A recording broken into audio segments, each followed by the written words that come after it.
This is the Horse Radio Network.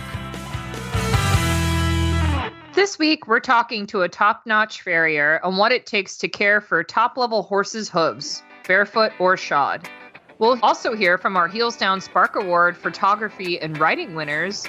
And in case you were wondering, no, you really shouldn't ingest your horse's dewormer. Thanks for tuning in. From Heels Down Mag, a podcast where horse pros chat about what's happening in the horse world over drinks. Welcome to Happy Hour. I'm Justine Griffin. I'm Jessica Payne. And I'm Ellie Woznicka. Welcome to episode 90 of Heels Down Happy Hour.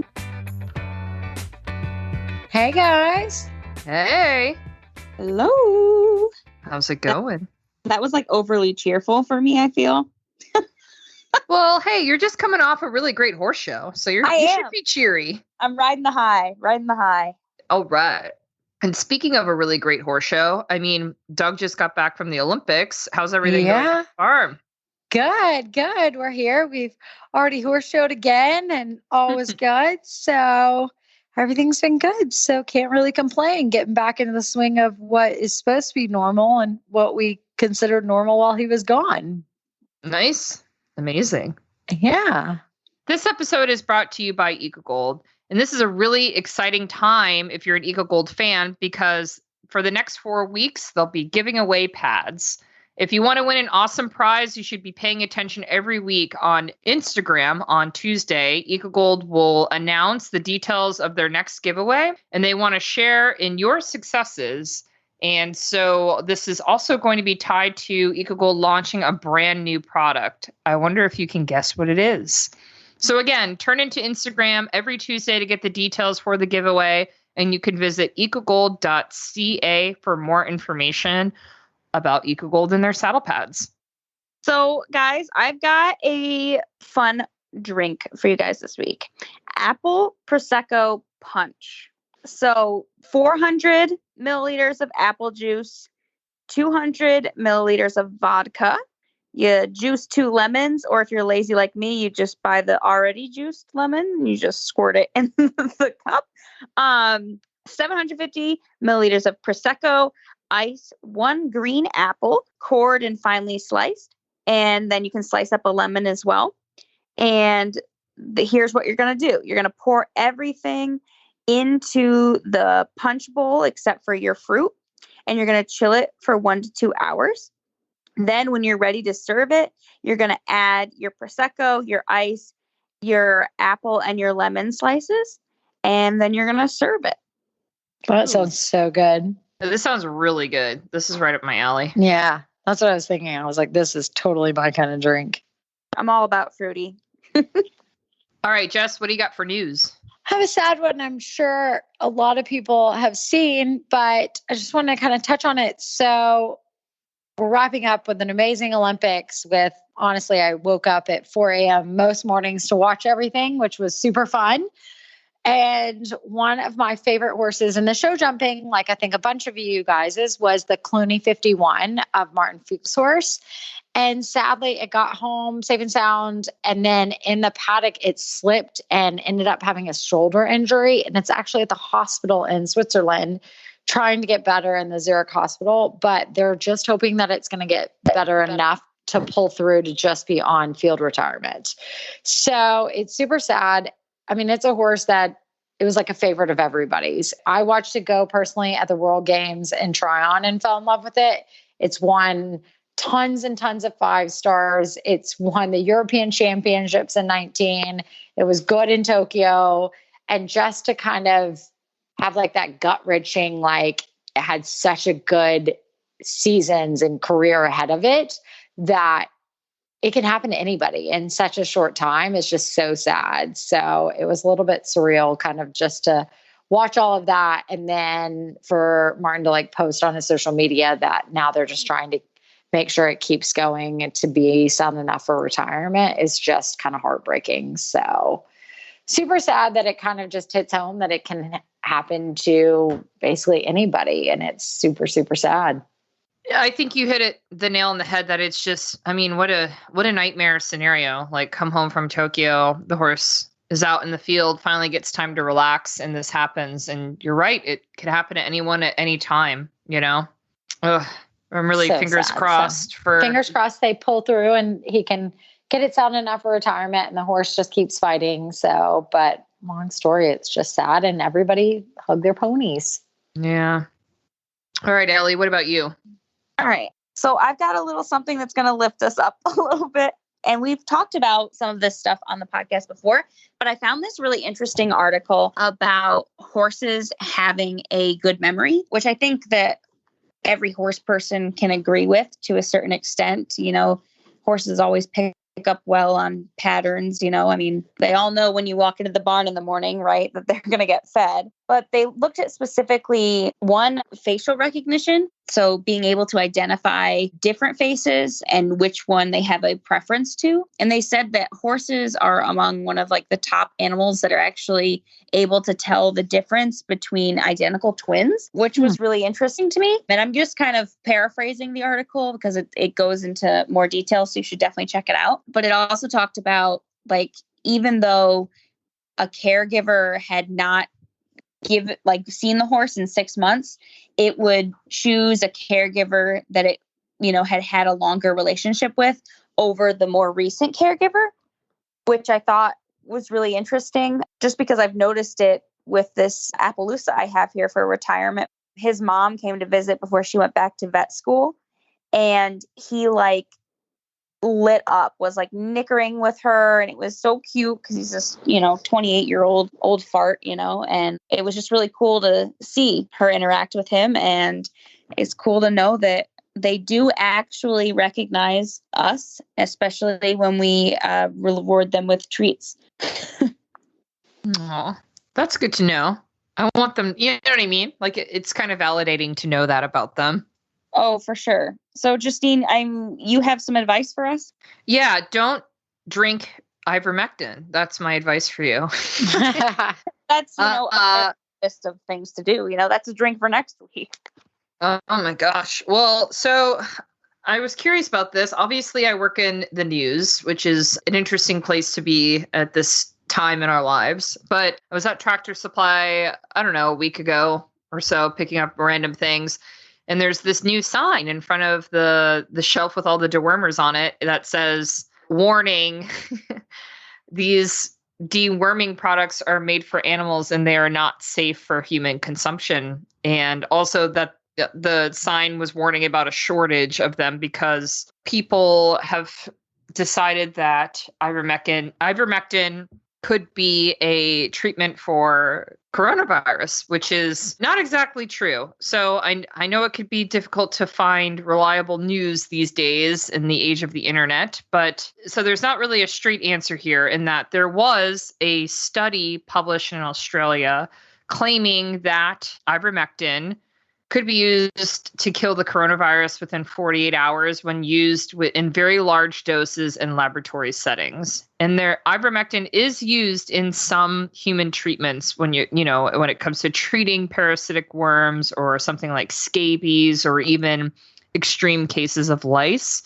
But the ivermectin products that are made for animals are not safe for humans. So people should not be mixing the two at all in any sense.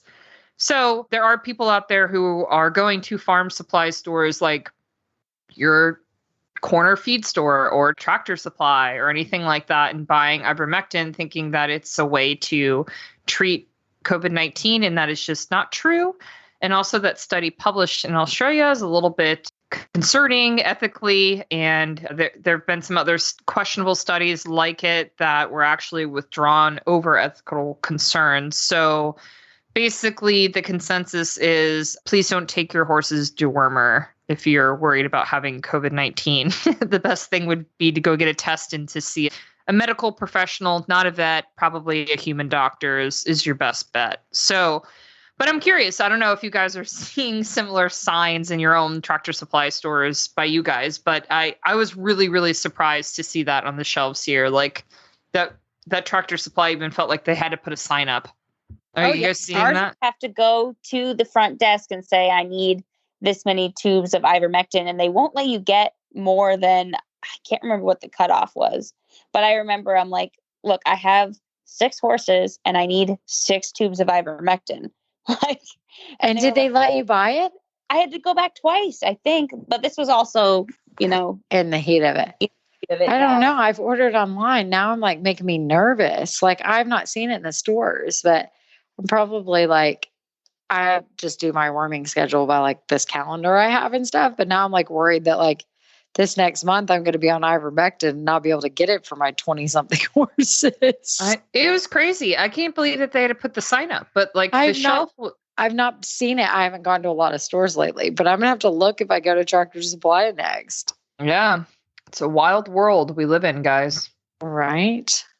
So maybe hoard your ivermectin. Hoard it. Keep it in the barn. Sure. Oh my goodness.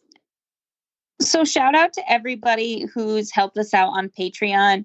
We really appreciate everybody who's donated to help us continue this podcast. We like enjoying hanging out with each other and bringing you guys what we think are some funny and interesting stories. If you want to donate, go ahead and go to patreon.com/heelsdown. That's patreon.com/heelsdown.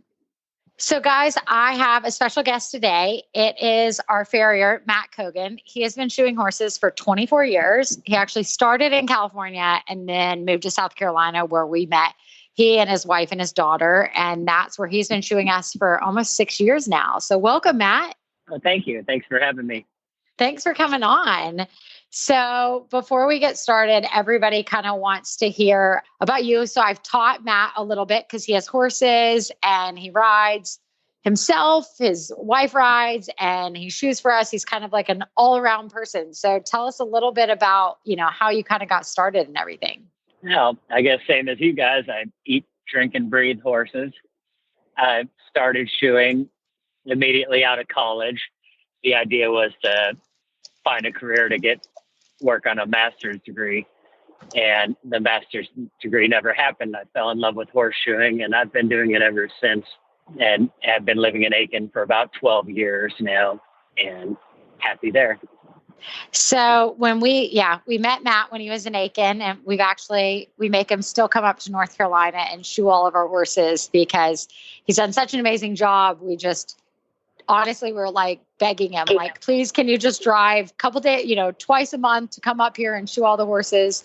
So and the kind of weird one is that Quinn's been great and he's been awesome. He went to the Olympics and everything else, but he's not an easy horse to shoe. So we were kind of, moving in April, how are we going to change everything? And Matt was grateful and decided to come with us. And so Matt, tell all the listeners how it's like to kind of shoe for Quinn and, how he is a bit different than most others.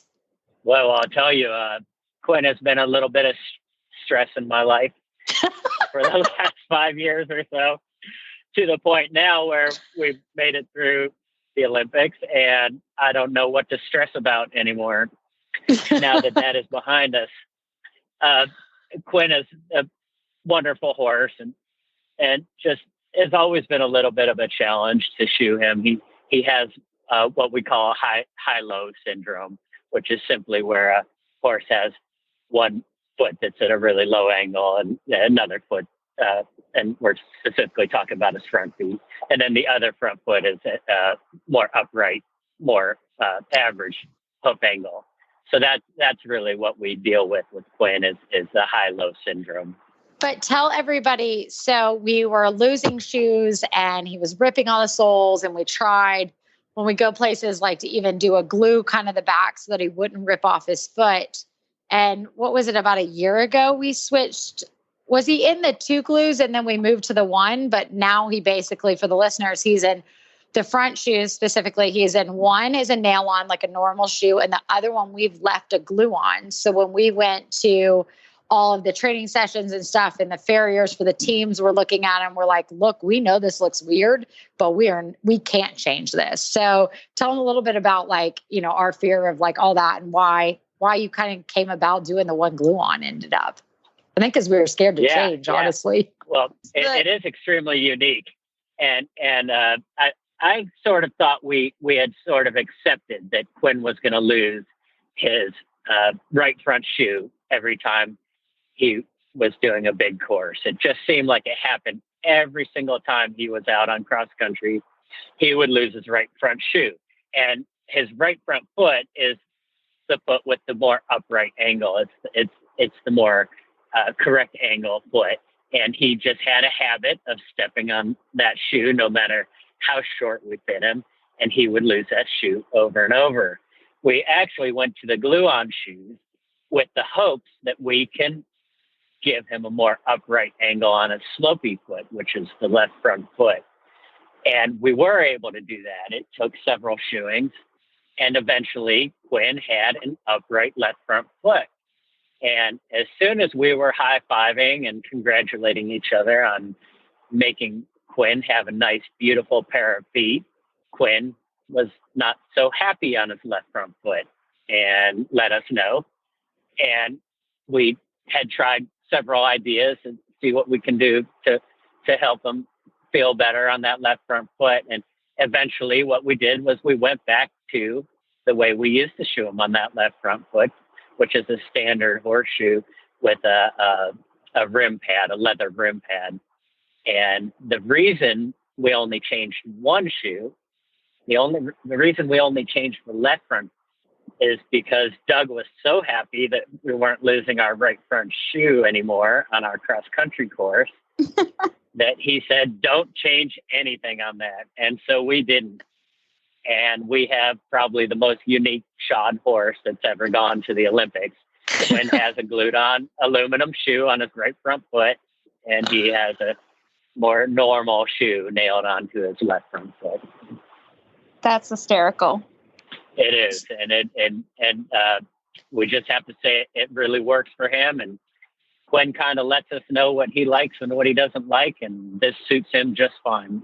So I've got a question. We're on the topic of Olympics and, different types of horses. So the Swedish show jumping team made a lot of headlines because not only because of their gold finish, but because, 2 of their 3 horses were completely barefoot, which, in my experience from watching Grand Prix, it's pretty unusual at that level. Why is that so unusual? Yeah, I think it's the people are conditioned to put shoes on their horses. To be honest, I feel a lot of the times when I shoe a horse and the customer's deciding between do they want their horse shod or do they want it barefoot, that when we decide to put shoes on, we're actually putting shoes on for the customer and not for the horse itself. I just really believe, those of us who have been around horses for decades and decades, we're so conditioned that horses need to have shoes, specifically if they're going to jump around big courses. That's where we're at. We just believe that's the way it is, and that's the way it's going to be. So I love the idea of them having barefoot horses and jumping around at that level. It makes me happy to hear that. So I guess then my follow-up question to that would be that do you see a difference in your own personal, shoeing practice between disciplines? Do you notice that a lot of the, the Western stuff is more barefoot, or do you notice any change at all? No. But I will go back to Quinn. And when he used to lose that right front shoe with regularity, it was always mid-course when he lost his shoe. He had no problem at all finishing the course on his bare foot, on the right front foot, when he would lose that shoe. It's an upright foot, and it has a decent amount of heel, and I think he got decent traction from those heels, and he never skipped a beat when he lost his shoes. And I just believe that, a lot of horses are shod that maybe don't need to be shod, and I think that's what the lesson we learned from this Olympics, and the fact they were able to, win their medal with horses that didn't have shoes on. It's going to kind of open our minds and make us sort of start scratching our heads and thinking about that. One more cross-discipline question for you. So I do both. I do both English and Western, and I'm curious to know if the way you trim and shoe horses is different depending on the discipline. So obviously, sliding plates, right, are going to be put on reindeers. Sure. But are there other? Yeah. Well, traction would be the main variable there. But just to back up and my spiel, and I've been saying this for years and years, I believe as a farrier, our job is to trim the feet for two purposes. We trim for health and we trim for hygiene. And those two things could be thought of as the same thing. But health, we want a reasonable amount of foot. We want a nice hoof angle. We want a nice toe length. And so we trim the foot for health and hygiene, but we apply a shoe only for two reasons. And those two reasons are traction and for protection. So the reason you might need to put a shoe on for protection is if you're in footing that varies. For instance, someone who trail rides or someone who might exercise their horse at the park or whatnot, you might need a shoe for protection. And in many cases, eventing, for instance, you would need a shoe to help give you a little more traction. And those are the only reasons we put shoes on with it. So to answer your question, no, I don't change anything in my trim. Each horse needs to be trimmed differently for what type of foot they have, but it doesn't make a lick of difference what their discipline is. Interesting. Well, so Matt, as someone who's an amateur owner, what's something realistic that you think horse owners can do day to day to help maintain and protect their horses' hooves, knowing all this that you've just discussed with us? Like, are there any products that you really believe out there? What actually works? Or is it just picking your horses every day and being aware of, what's going on? What's your advice? I believe it's routine more than a specific product. There are plenty of products that will help a horse grow a hoof. Many of your products with biotin will help your horse grow a hoof. But I'm not sure many horses need help with that. So I really believe it comes down to routine. And I'll just give you some examples of what we deal with in Aiken, specifically this time of year in July and August, is we have a lot of humidity and our grass just holds a lot of moisture in it. So for our horses that are out and get turnout, which an awful lot of them do, standing in that wet grass for any length of time can really cause some harm to their feet just by keeping them soft. So I really believe it's more about routine. It's recognizing what your horse needs, but picking out your horse's feet and making sure it has a nice dry place to stand for at least half the day, like a stall with some bedding in it and that type of thing. I really like that. It's really a routine, I believe, that helps keep a horse's hoof healthy. Having them shod regular, for instance, regular schedule, these types of things. Well, thanks, Matt, so much for joining us. I'm so glad you could come on and chat with all of us. It was super fun. All right. Well, I appreciate it. Thanks for having me. All right. I'm really excited to introduce our next guests, which you might be familiar with their name already because they are a 2021 Heels Down Spark Award winner. I've got both Mayhem and Spark Spallart, the two photographers who won the photography category of the Spark Awards this year, on the show with us. And so just to introduce them quickly before we get rolling right into things, Meta is a former national level rider who competed at the Royal on a number of occasions. And after she hung up her spurs, she picked up a camera. And she is now a professional photographer with Mark, who is an award-winning photojournalist who covered breaking news, A-list concerts, and professional sports. His work has been published in books, magazines, and newspapers, online in Canada and around the world. And together they run Spallart Home Equestrian Photography in Canada. So welcome, both of you. Thank you for joining us. Thank you so much for having us. Yeah, this is really exciting. Thanks a lot, guys. Thanks for coming on. Congratulations. Yeah. Thank you. Thanks. Yeah, that was the Spark Award was something else. It was right out of the blue, and it was a real fun thing to get that notification that we're the winners of it. Very cool. It's so cool to have you guys on the show to talk more about it. And so to kick us off, obviously you're both accomplished photographers. But just curious of your backstory, like what made you want to combine your passions of horses and photography? Thank you. That's very kind. I appreciate that. I guess it's always been our goal in the back of our minds. But I was downsized from a healthcare position in 2019, and we jumped at the opportunity, and really we never looked back. Yeah, it seemed we felt that there was an opening within the marketplace in Ontario or in Canada. I had years of experience in shooting sports and kind of knew what I liked in terms of imagery, and we weren't seeing that being produced.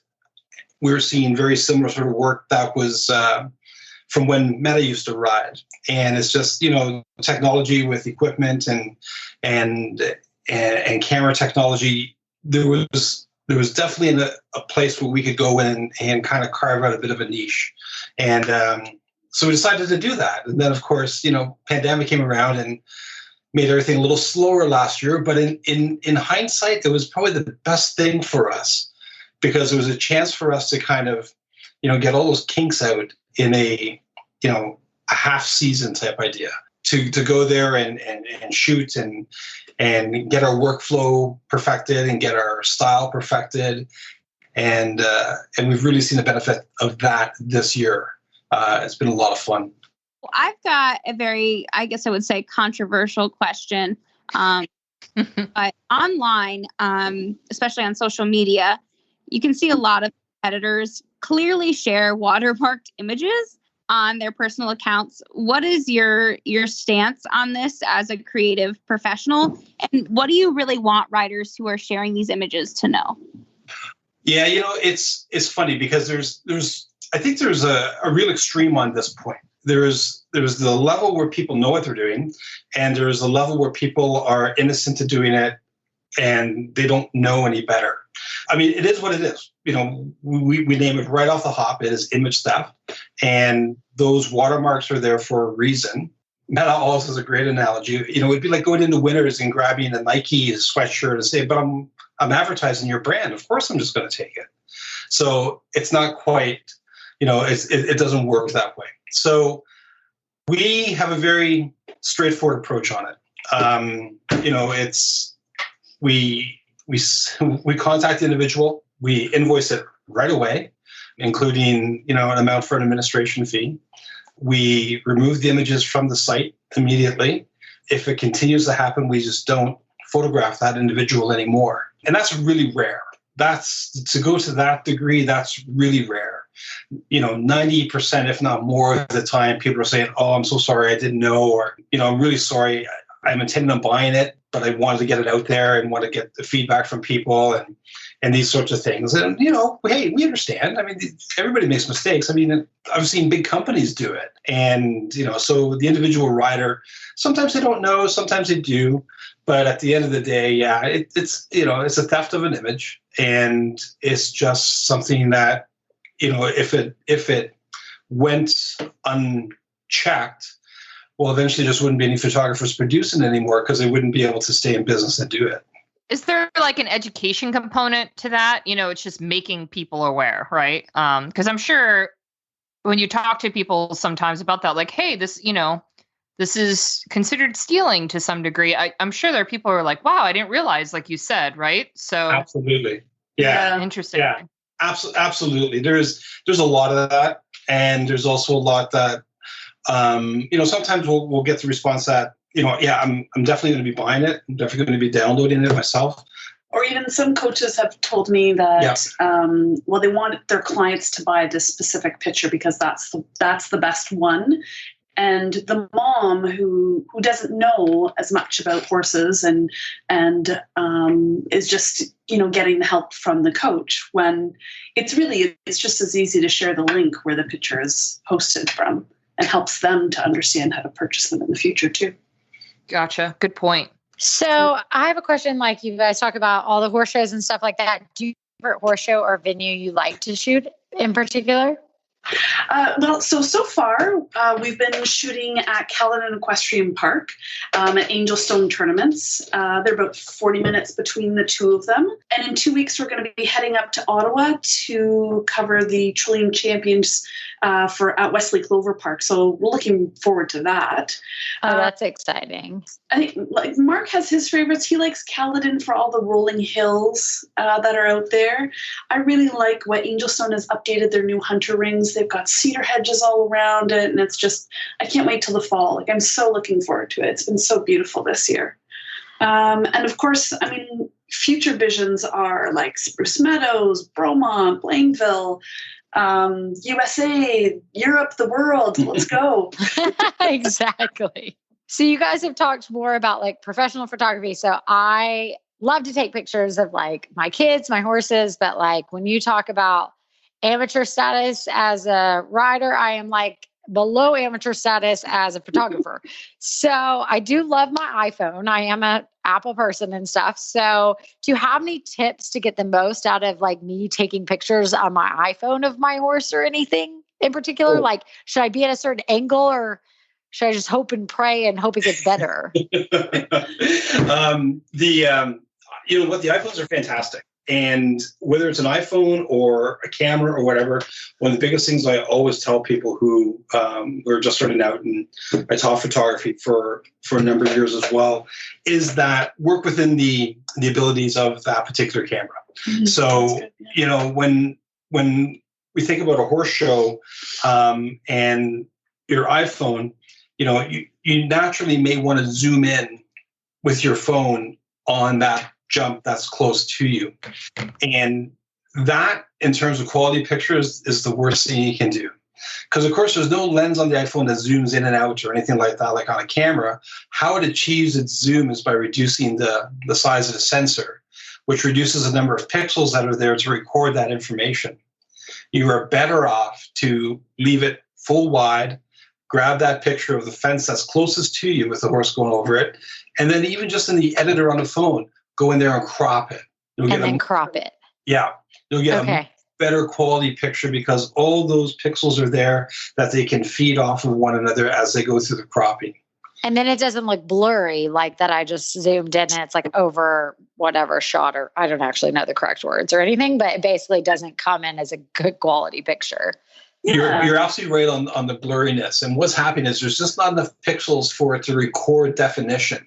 So when you're using all the pixels that are on that sensor, and then you go and crop it through technology that's way beyond me, Apple and other companies have built in that, you know, the sensors will actually take the data from the pixel next to it and incorporate it in. And so the more information you have to work with, the better. And then the other thing that's really cool with iPhones is if you're looking at someone and if you just tap, if you got the person in the picture and you tap that person's nose on your camera with your finger, that now becomes the focus point and the exposure point for the camera. So if they're really in a shadow, you tap it, you'll see that they will become exposed and everything else comes a little bit brighter. Or if they're really, really bright and you tap it, the exposure will adjust. But it also adjusts the focus point. So I did learn that even in video when I'm videoing on course, like if I'm videoing around, because I probably do that more than pictures, that's what, if it's daylight kind of weird, especially Tryon, we go to a lot where the sun's kind of coming up at a weird angle or whatever, and it's like super bright or super dark in that arena. I did learn that if you tap on that video while I'm taking it, it does like tap the horse like you're talking, then it does help. And that was a huge tip that I think my husband told me, or I found out by trial and error, one of the two, I'm not sure, but that one was a huge tip that I did really love. Yeah, those two things, if you remember those two things, you'll go a long way with the phone. And then the fun is, whenever possible, just kind of have the sun behind you. So, you know, because there's no lens hood on these things. So any sort of sun that's kind of coming across the front of it or into the front of it is going to create sun flares. So if you can get to a spot where the sun's coming from behind you, over your shoulder, onto that horse or onto that rider in the ring, you're golden.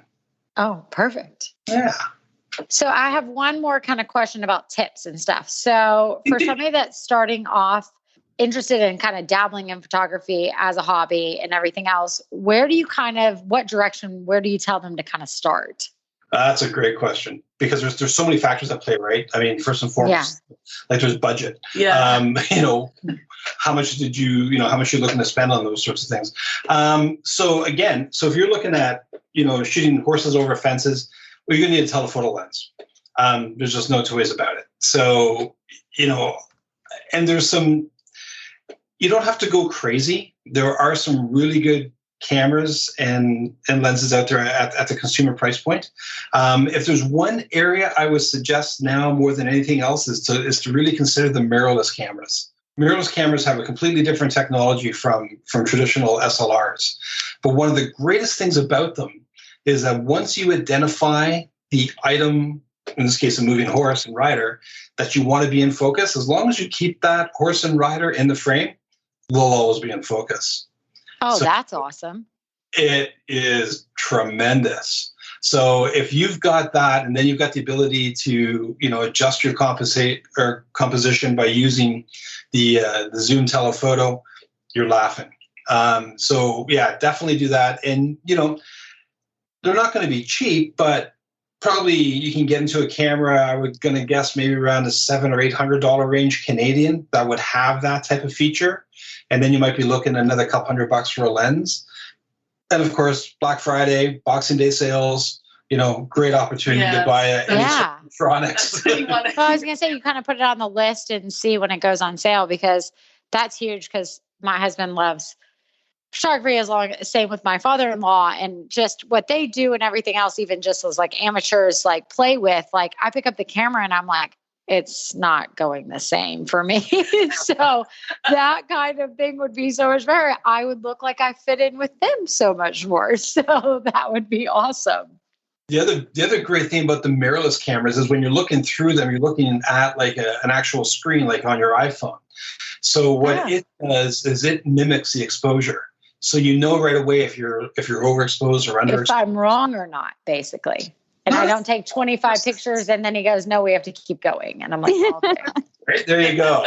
So the mirrorless cameras have really come a long way, and they really give a lot of ability to people who are just starting. And, because I think a lot of people move away from photography because they get frustrated. Yeah. And, this technology is tremendous. And I know there's a number of good photographers up here who are starting to switch into that mirrorless mode. And they just love it. Yeah, they just love it. No, that's incredible. Thank you guys so much. Well, thank you guys so much for coming on, and congrats as being Spark winners and everything else. And we really appreciate all of your knowledge and everything else, and hopefully see you at a horse show soon. Yeah, absolutely. Thanks so much for having us. It was a lot of fun. And absolutely. Hopefully we'll catch you guys somewhere.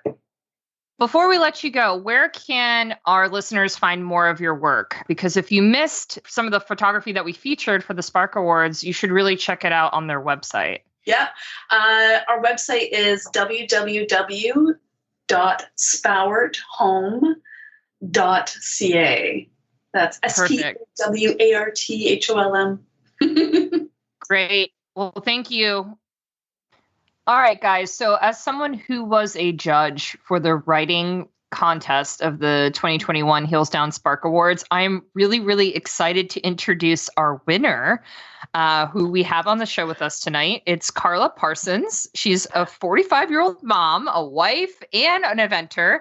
And she won because she has a blog called Muddy Mayhem. And maybe you know it because it's hilarious. So, hi, Carla. Thank you for joining us. Hello. Oh, God, I can't. Can you just say the word winner again? Just once. Yes, you're the winner. You won, girl. You won. Oh, my God. Honestly, I cried when I found out I'd been shortlisted. So when I got the email and you asked me to come on, I was like, I actually presented it to my husband and went, can you just read this for me again? Because I think I've got it wrong. And he read it and he went, no, you have actually won. And there was tears and snot and everything. And it was just, thank you so much. Thank you. Well, it was well deserved. As someone who read all the entries, oh my gosh, what you've created with Muddy Mayhem, it's hilarious. I laughed at all of your entries. It was great. Thank you. sort of in that same vein, so when we called you, we just got started on the episode, you were telling us a story about how you gave yourself a black eye today, and I feel like that is the perfect place to start. No. So I came in and I said, I don't believe what I've just done. I've got this call tonight with these people, and I've just given myself a black eye. And my husband looked at me and went, yes, you have. So I was tacking up, I was riding, and I was doing up my girth, and my hand slipped on the girth and I punched myself square in the face. And it was just at this moment I'm stood there going, first of all, I was just like trying to breathe because it really, really hurt. And then I was like, please be okay, please be okay. And I got my phone up and I turned on the camera and I could just see this black spreading around my eye. And I thought, oh no, this is horrific. But so I don't know if anyone else has ever done that, but I gave myself a black eye doing up a girth. There were 8-year-old children out there doing like flying changes, and I can't even do up a girth without giving myself a black eye. I mean, there's just no hope, is there? So, I'm watching the Olympics and seeing these wonderful dressage riders, and I'm thinking, it's not going to happen, is it? Because you can't even tack up. Oh my goodness. So I have to ask, do you consider yourself a writer or an artist or maybe a comedian? Do you consider yourself more one than the other? Or all? Do you know something? Before I entered this, I'd never considered myself anything like that. It's really weird because last year, well, actually no, it was the year before, because last year everything got cancelled, didn't it? The year before, I got invited to the British Equestrian Writers Association and dinner, and I was sat in this room with all these wonderful people, these journalists and stuff, and I had the worst imposter syndrome you've ever had in your life. I was sat there thinking, what am I doing here? I've got no place here. I write swear words and draw stupid drawings on the internet. I should not be in this room with these people. And I was just, it actually transpired that when I got shortlisted and then won, I suddenly it had this moment of clarity. I was like, maybe I can write, maybe those silly things, because I write everything I write, I put on my blog, on my notes on my phone. I don't even own a laptop. I literally do pretty much everything on my phone. So I kind of think to myself, maybe I should get myself a laptop. Maybe I should think of myself as a writer. I don't know, maybe even write a book. I don't know. I don't know. I don't think I've got a label as such what I do. Is that you just do sense? You just do you. Yeah. And that's how it started. I did initially, I entered a competition it was a sponsorship competition for a company in the UK, and they wanted a blogger that would blog every month. And I entered it and I didn't get very far. So I contacted them. I just said, could you just tell me where I'm going wrong? Because I really enjoy writing. I love writing. I love it. And they just said, oh, we just don't think you connect to the reader. And I was really upset by this. And then I sat and I read it and I thought, do you know what? They're bloody right. I don't connect to the reader. This isn't what I'm putting out there. Isn't how I speak. It isn't how I live my life.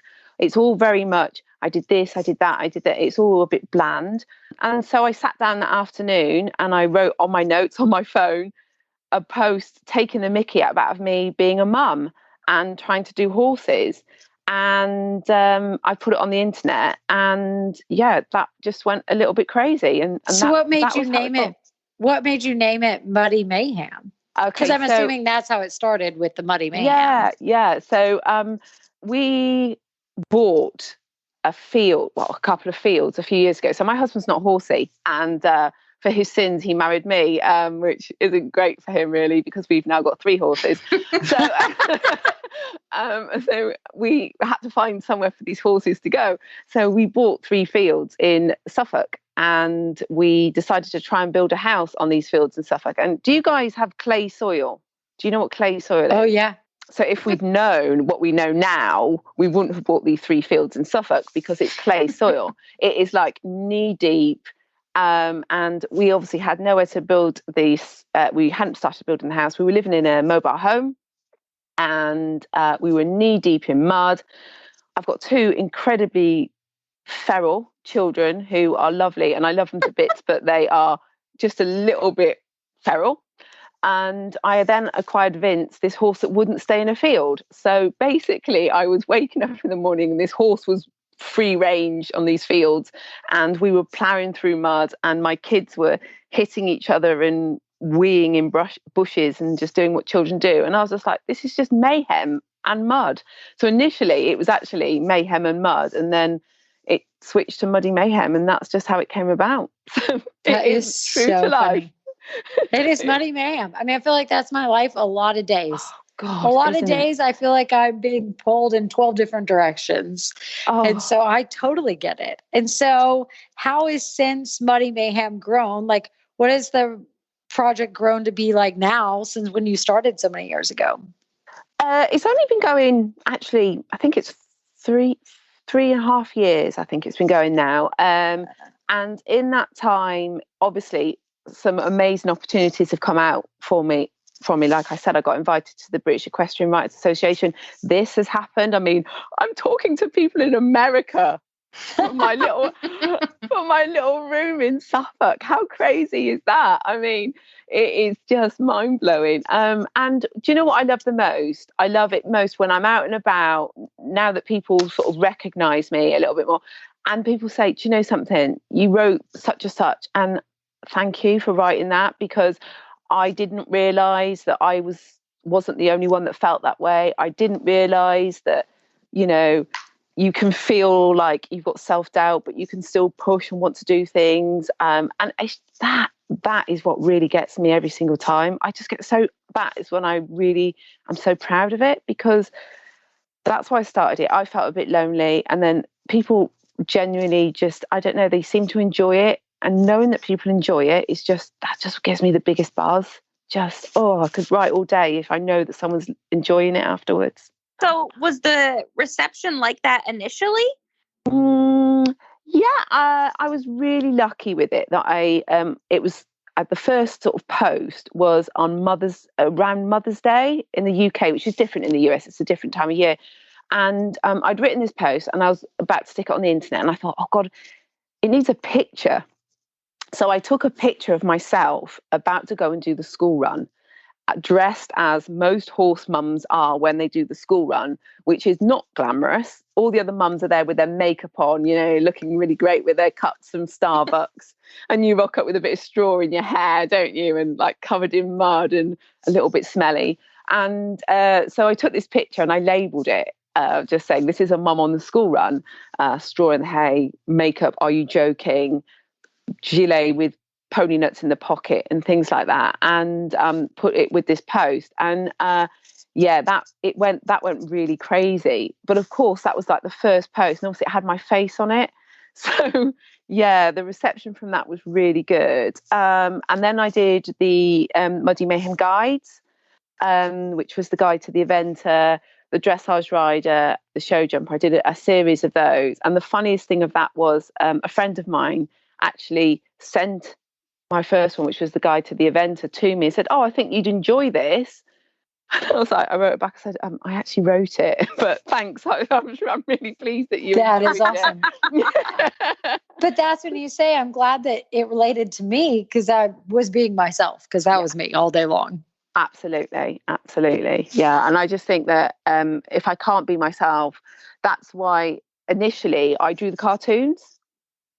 Because I was a little bit frightened, because I didn't want, I had this immediate response to the Mother's Day one, which had my face on it. And I was a little bit frightened by that. I was like, oh God, what if people don't like me? What if people don't like it? I can't cope with that, you know? So also my children, when they take photos of me, I don't know if your children are old enough to do that, but they've got this innate skill of taking the worst photos you've ever seen in your life. So there'll be like a picture of just like my horse's tail, and I'll have jumped 120, and there'll just be a picture of my horse's tail. So I decided I wasn't going to take that risk element out, and also the risk of being recognised initially. So that's how the drawings came around. Turns out drawing horses are really hard, so that's why they were they became stick men and stick animals, so that's how those came about. I just initially didn't want to be recognised from it until I realised that it was quite safe. It was quite a safe space. It's safe. yeah. But don't worry, my children decide. My oldest is 3.5, and he still chooses to like find the most amazing pictures. Like we find pictures on our phones of like us at dinner with our best friends. And I'm like, did anybody notice Hudson had a phone and took pictures of all of us? I mean, like I was trying to find something the other day and I'm with them and I'm like, Rebecca, did you notice that Hudson had a phone? It must be Hudson, right? It wasn't the 1-year-old, the 2-year-old, right? Like the 1.5-year-old. She's like, I have no idea. She's like, there's lots of them though. And I'm like, they're the most, she looks and she goes, you have to delete that. That is the most unflattering picture of me. I'm like, oh, because the one of me was much better. They'll just get like your chin, won't they? But like at an angle that you don't even realize your chin could go at. You're like, how? 100%.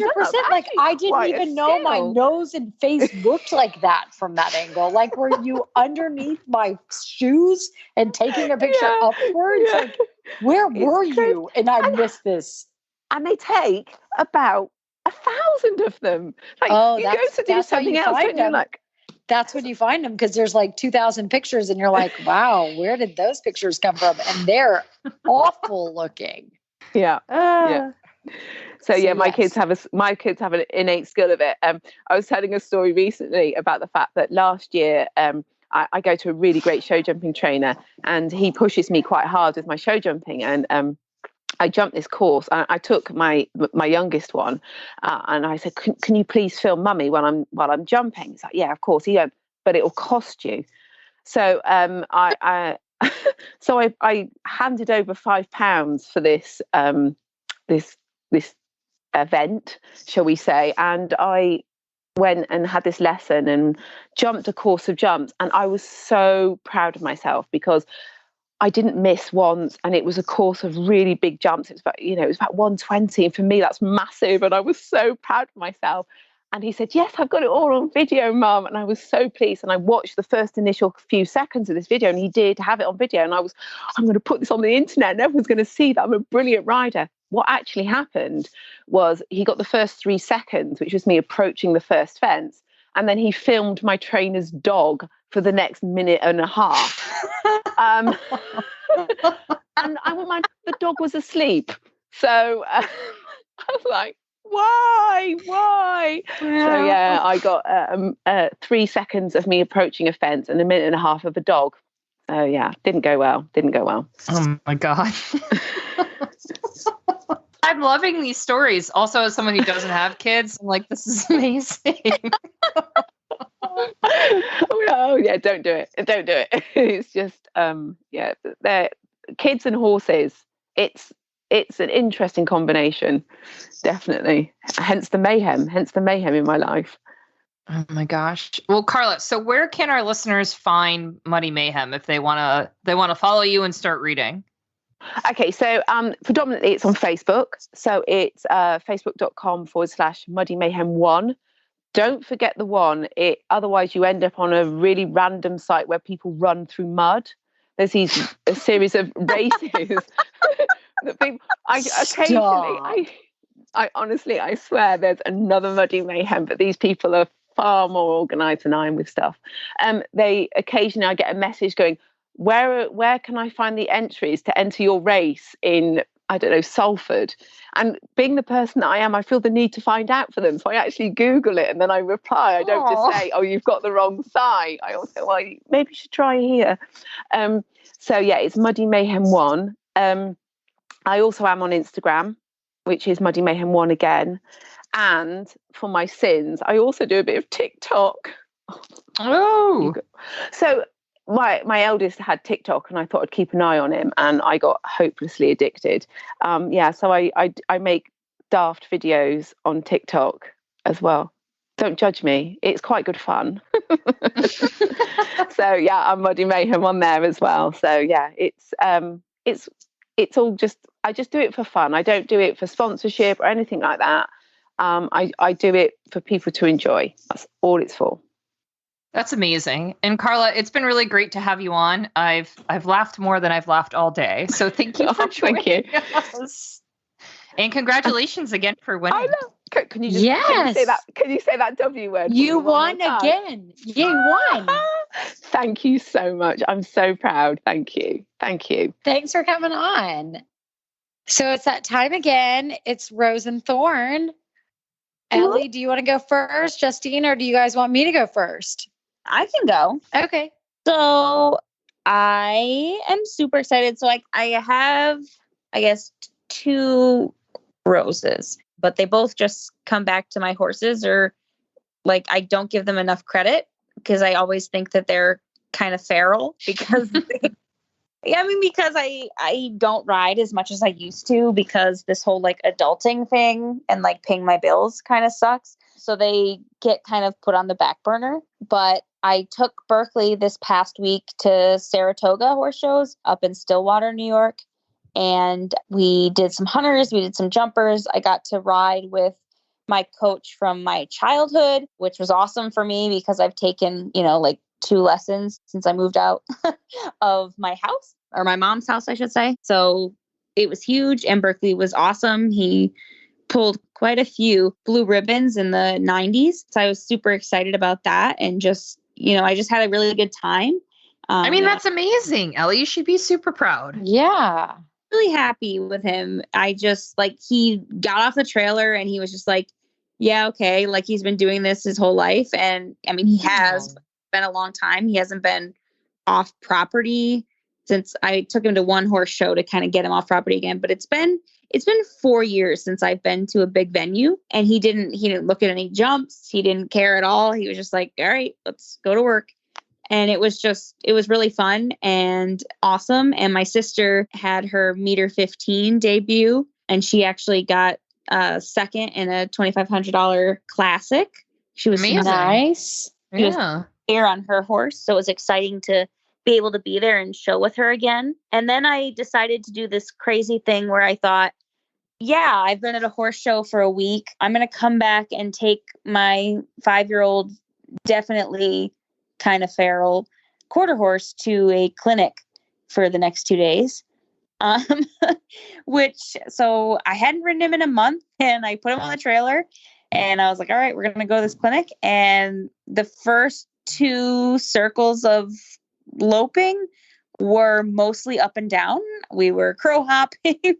Like, oh, lovely. But I mean, he wasn't ever dangerous or anything like that, just kind of a goofball. But I was super happy with him because he went out and he did the same thing. And we had the second part of it today. And he was a superstar. And we clinicked with Les Boat, who you guys probably don't know him because he's in the Western world, but he's a 15-time rein cow horse and reining horse champion. So he knows his stuff when it comes to horses. So, and it was nice to lesson with him and kind of get some validation because, Western is my second discipline, and Q, I'm the only person who's ever sat on his back. So I've done everything by myself, and, it's all been new. So I'm really happy to get some stuff to work on because there's definitely a lot there, but also to get some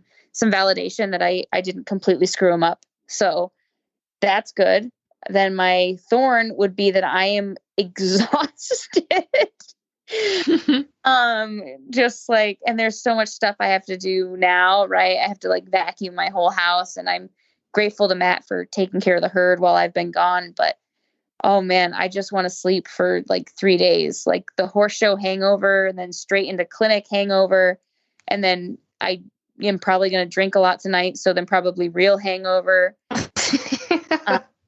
So your 3 stages of, coming out of a horse show, huh? Right.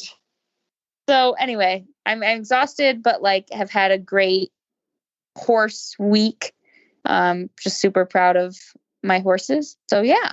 What about you guys? Well, I can go next. Okay. So my rose would be that one, obviously I think everybody knows, super, super proud that Doug had an amazing Olympics and went in there, and Quinn and him were honestly incredible in all 3 phases. Yes, you'd want everything to be a little bit better, but at the end of the day, every time I talk to him at night, I'm I couldn't be more proud with you. The horse did an amazing job. They did a great dressage. They did an amazing, maybe you don't want as much time cross country and maybe the rail, but like at the end of the day, they were awesome at the Olympics and they ended up being the highest place Americans. So for their first It was time amazing to going out, watch. they were awesome. Yeah. So it was so cool. super, super proud of them. I was fangirling so hard. Oh my God. It was awesome. They were so good. Oh my gosh. But I have to take a half second to brag even more is because this past week we were at Tryon. It was a slow week. There weren't very many horses. So we they were still built to standard, like the Welcome and the Grand Prix, but they weren't like, sometimes you walk, yes, a Grand Prix can be like maxed out, huge, super technical, super hard, or it can be just like a soft one. And this time of year with not that many, they did a great kind of good track and everything else. And Quincy was incredible. He was awesome. But Quantum, our event horse, who we bought as a wean lane, was incredible. Jumped in the Welcome 135, and it looked like it was nothing. And so I mean, he jumps 130 or shows 135. So like that wasn't a big deal. But I was like, Doug, you're gonna think I'm crazy, but I really think if it's only a hole or two bigger, he should jump in the Grand Prix. And he's like, I was kind of thinking the same. It was like not difficult for him. And so, we asked and I was like, why don't we just enter him? And if it looks too big, we can always scratch. So he walks the course. He's like, it actually looks like really like good for him. It's that good. It's like the track that would suit him type thing. And it's in a big arena, which is better for him. And he goes and he jumps around amazing in his first Grand Prix. And he had one down in the in and out. And I'm like, who cares? He was so good. And he won the Welcome and then was 6th in the Grand Prix. So it was like so good. So yes, the Olympics was amazing and I was super proud, but I have to give a huge shout out to baby Quantum because he stepped up and did his first Grand Prix. Oh, that's so cool. So that was super fun. And then my thorn is everything's been good here. But I have a really good friend that's horse is battling really bad cellulitis. And so it's just been really kind of hard for her. And like, it's got swelling and they can't get the swelling down and it's at UGA. And so that's kind of, it's like one of the worst cases they've ever seen. And so it's just super bad. So not necessarily like my thorn, but my heart aches for her because she's just trying to deal with that. And it's sad, when your horse is like not doing well and I don't know, it's frustrating for her. So I feel really bad for her. So that's my thorn for sure. Oh, well, fingers crossed that gets better Fingers soon. crossed. Yeah. He's starting to look on the up and up. So she went and competed our event horse this weekend. So it's still at the clinic and stuff at UGA. And so hopefully it's like on the upswing and she can have a good week on her mare. And then Brad will be much better for the week. So hopefully that's kind of on the up and up, hopefully. Okay. So fingers crossed. All right. What about you?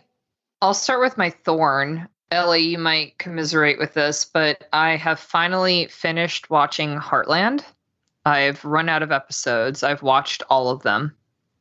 So I don't know how long has it been? Like, I don't know how quickly I went through all of it, but I am officially done. I feel like by like season 6, I hit my stride and was just cruising through them. Kept going. Yeah, I was like, I'm too far. I can't stop now. I just got to do it. But now I miss it. I'm like, what do I do? What do I?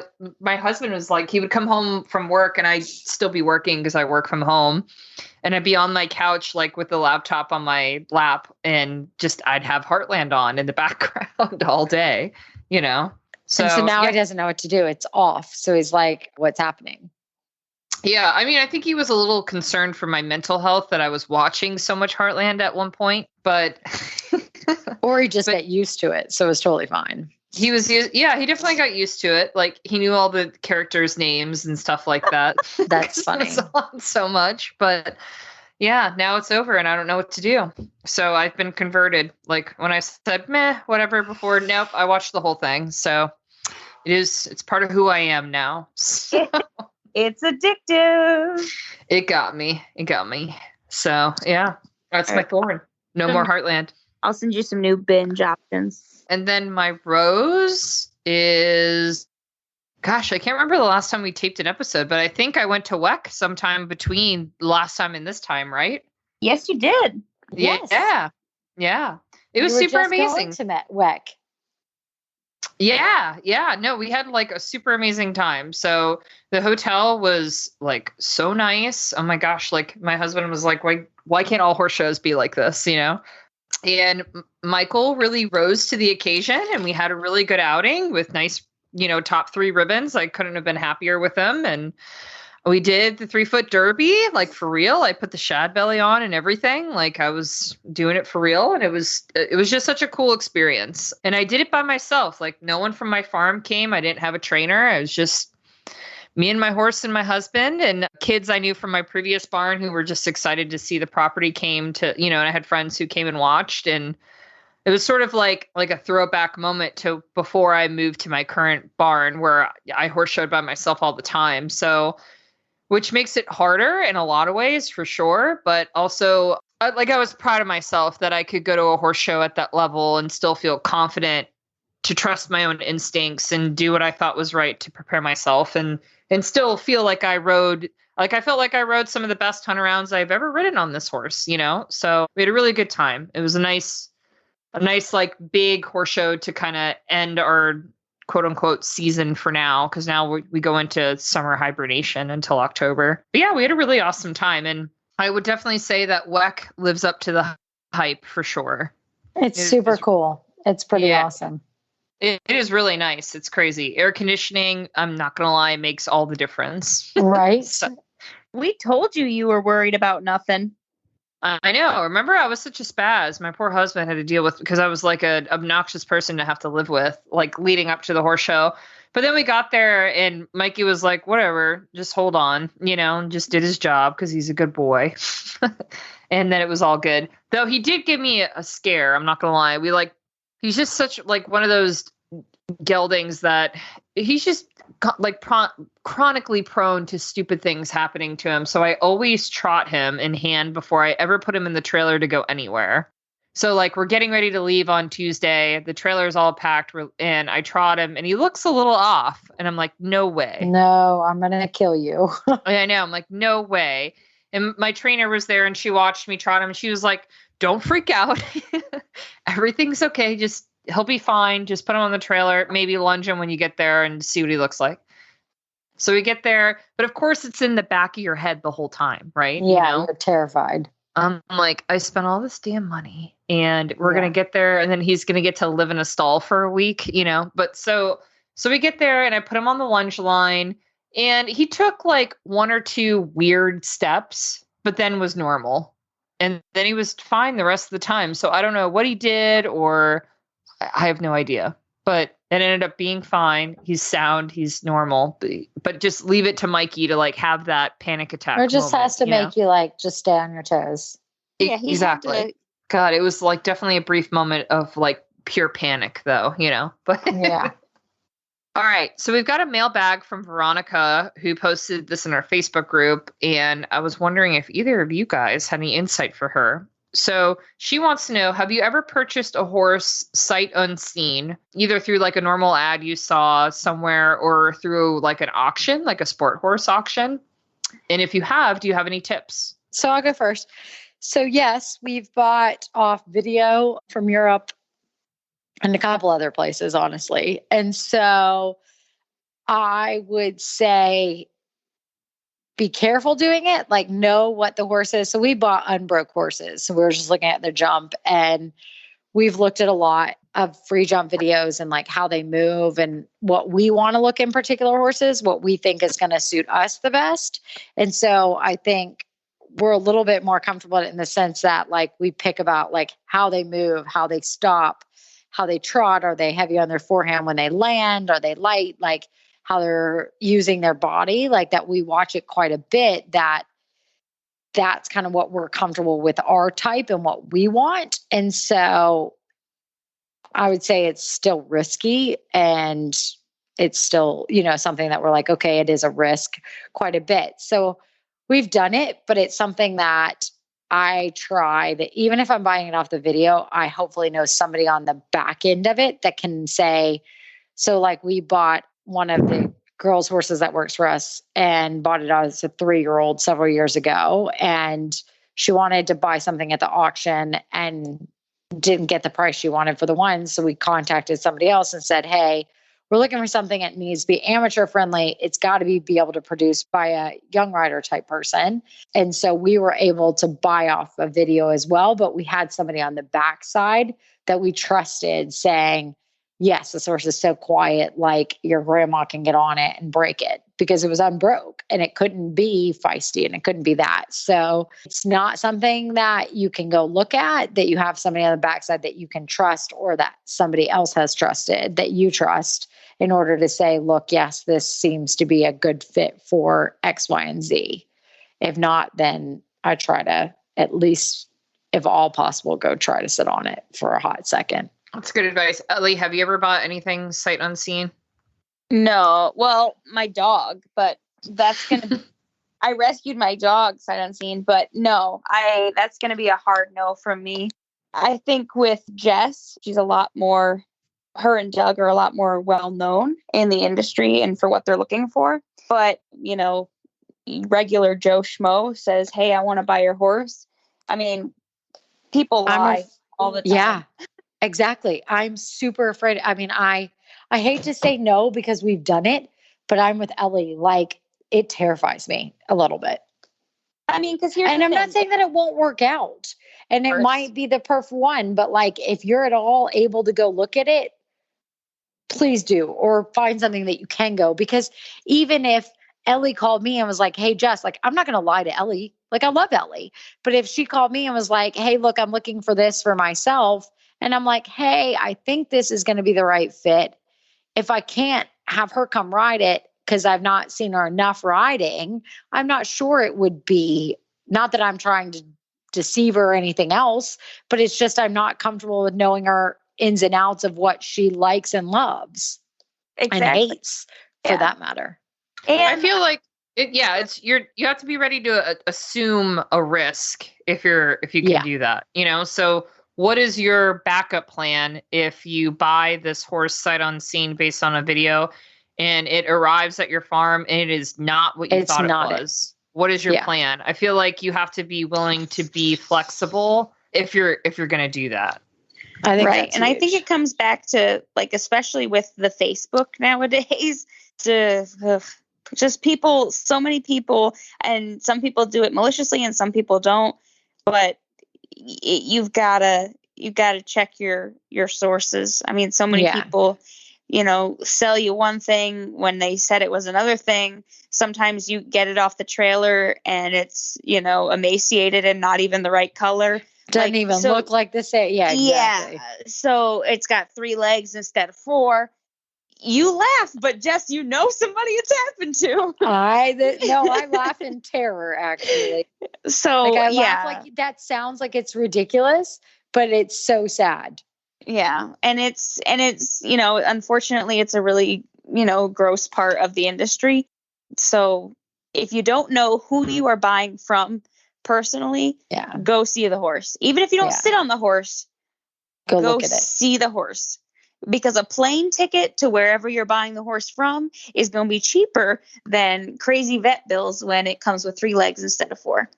Right. I will say that 100%. I feel like most reputable sport horse auctions, be it in Europe or elsewhere, or here, you're not going to deal with that. You're going to have for sure, too. But if you're looking for like some private person, but a lot of those auctions will allow you to come see it and sit on it first.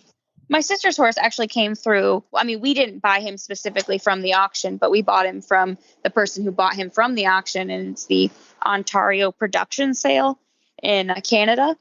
And I mean, I know they're reputable because my friend used to break horses for them. Actually, the person who broke Berkeley. So yeah, I mean, like, reputable auctions, absolutely, you know, but I think also once you get into I don't want to say lower caliber of horses, but lower budget ranges, you're going to get into the brokers who are just trying to make fast money. Get it gone. Yeah. And it's so easy to get raked on those. So if you have a question and you want us to answer it on air, you can always send us an email by going to hello@heelsdownmedia.com, Or you can post in our Facebook group, which is the Heels Down Happy Hour Podcast Lounge. And if you want to hear more from us, you should subscribe to the Heels Down Spark. You'll get to meet more of our finalists and award winners for the Heels Down Spark Awards that are still happening now. And you can sign up for that by going to bit.ly/sparkbyhd. We want to say thank you to our partner this week, EcoGold. All right, guys, that's a wrap. Cheers. Cheers.